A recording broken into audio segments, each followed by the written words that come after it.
To approve a Cash App request for users 13 and above, you need to have a verified account and be a parent or guardian of the minor.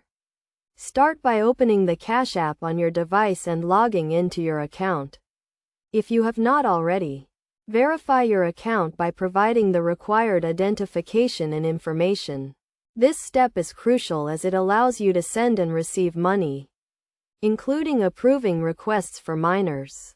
Once your account is verified, navigate to the Activity tab where you can view all transactions, including pending requests. Find the request from the 13 or above user and click on it to view the details. Before approving the request, ensure that you have sufficient funds in your account to cover the transaction. Also, review the request carefully to confirm that it is legitimate and from a trusted source. If everything looks good, click the Approve button to complete the transaction. The funds will be transferred from your account to the recipient's account, and you will receive a confirmation of the transaction.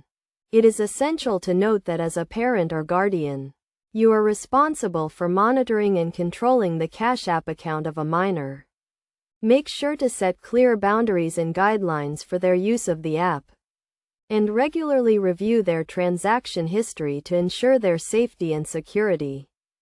By following these steps and best practices, you can easily approve Cash App requests for users 13 and above, while also maintaining a secure and responsible financial environment for the minor.